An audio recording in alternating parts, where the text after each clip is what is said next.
Bon après-midi, Monsieur Barroso, président de la Commission européenne, et Monsieur Martelly, président de la République d'Haïti, viennent d'avoir leur rencontre. Ils vont faire une déclaration et puis nous prendrons quelques questions. Merci. Monsieur le Président. Bon après-midi, mesdames et messieurs. Je suis ravi de pouvoir donner la bienvenue au président Martelly à Bruxelles après notre récente rencontre à Cadiz lors du sommet ibéro-américain où l'Haïti d'ailleurs vient d'obtenir le statut d'observateur. Je veux d'emblée réitérer la profonde sympathie de l'Union européenne pour les victimes de l'ouragan Sandy qui a laissé Haïti dans un grand désarroi. La Commission a été mobilisée dès les premières heures et a débloqué 6 millions d'euros d'aide humanitaire pour assister les populations les plus affectées à Haïti ainsi qu'à Cuba.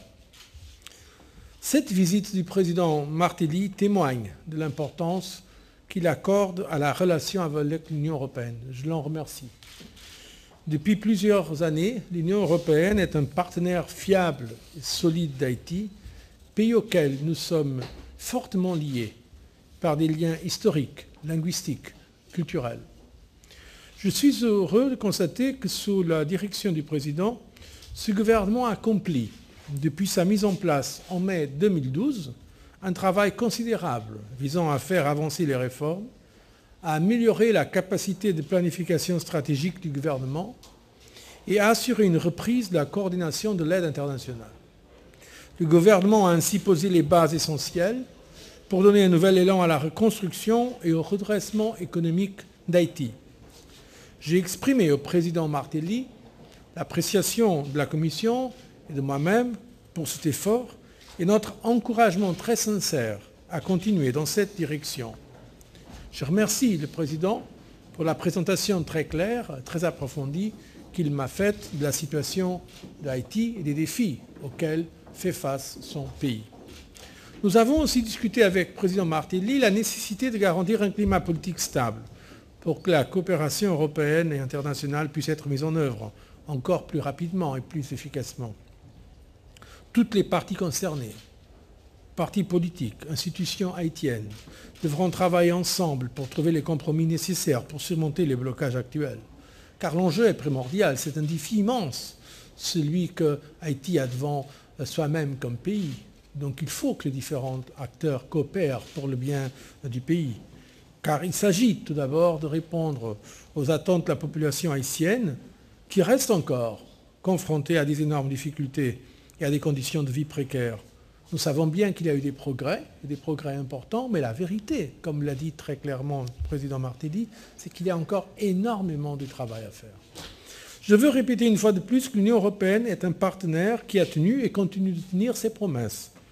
Je tiens à souligner que la Commission européenne a engagé 85% des dons promis en 2010, ce qui représente 440 millions d'euros.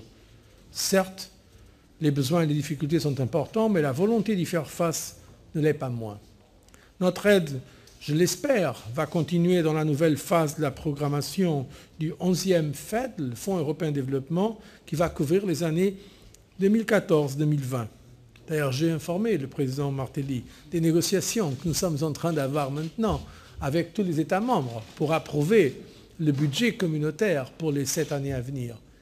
Et j'ai dit à quel point c'est important que les Européens sachent que les contributions qu'ils donnent au budget communautaire peuvent sauver des vies, qui sont extrêmement appréciées dans les pays comme l'Haïti qui en bénéficient. Et parfois, l'aide humanitaire de l'Union européenne, la coopération, ça peut être la différence entre la vie ou la mort pour beaucoup de gens partout dans la planète. Et je crois que c'est aussi avoir cela présent lorsque les chefs d'État et de gouvernement, avec le président du Conseil européen et moi-même, nous allons nous rencontrer ici à Bruxelles dans 3 jours pour voir quel sera l'avenir du budget européen. Je tiens à vous dire que la Commission va lutter pour un budget d'aide au développement et un budget d'engagement de l'Europe avec nos partenaires qui soit à la mesure de notre attachement à nos valeurs et de nos rapports avec des partenaires comme le pays qui est représenté par le président Martelly. Nous savons bien sûr que la reconstruction prendra du temps. Le développement du pays est entre les mains des Haïtiens eux-mêmes, mais j'ai tenu à garantir la solidarité et l'appui entier de l'Union européenne dans ses efforts.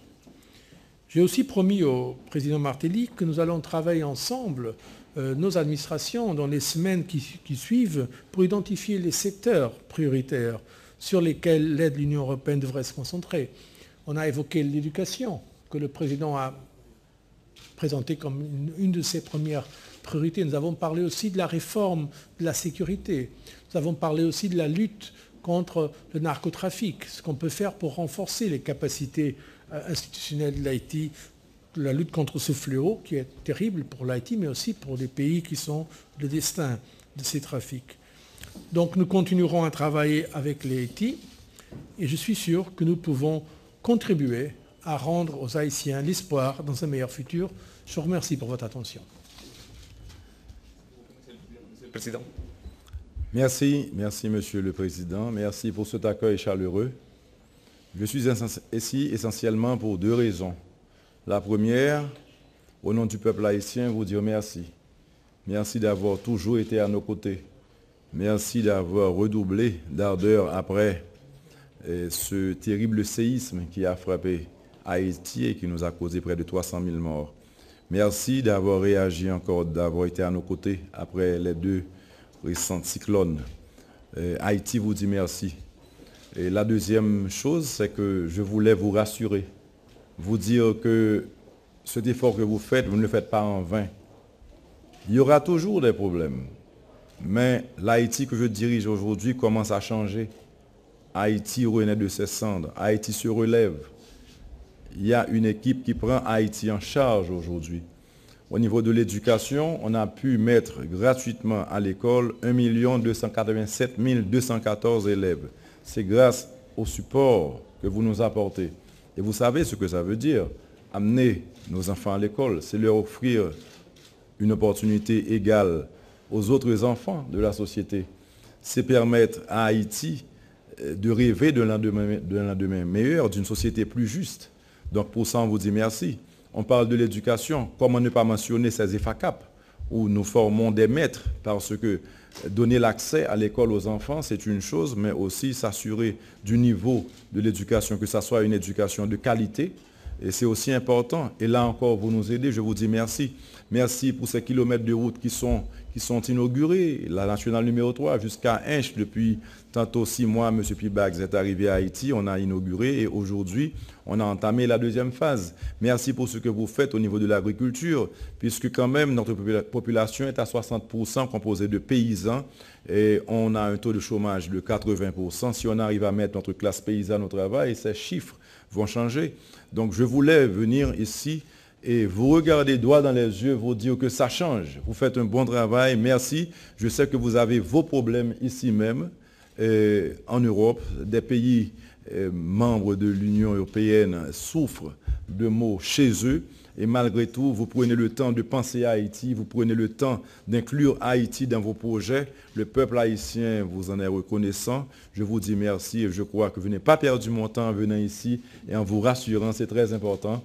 Et que cette confiance qu'elle perdure, et d'ailleurs on a pu la renouveler entre notre population et l'État même, puisque par le passé la mauvaise gouvernance a fait que la population ait perdu confiance dans son gouvernement, et même parfois les amis d'Haïti ont eu certains doutes. Aujourd'hui, on s'ouvre au monde, on est sur tous les plateaux, Haïti veut être partout, et à l'échelle mondiale, et s'ouvrir, partager, débattre avec vous, proposer, et parler de ses expériences et jouir des vôtres. Donc, c'est un plaisir pour nous d'être là avec vous. Je vous dis merci parce que j'ai beaucoup insisté. Je savais que votre calendrier il était chargé et vous avez finalement accepté de rencontrer le président haïtien au nom de ce peuple. Et vaillant, je vous dis merci. Et continuez de marcher avec nous. Et c'est toujours bon quand on a un grand cœur. C'est toujours bon. C'est bon pour l'humanité. Merci au nom du peuple haïtien. Merci beaucoup, Monsieur le Président. Nous avons le temps pour une ou deux questions, si vous voulez.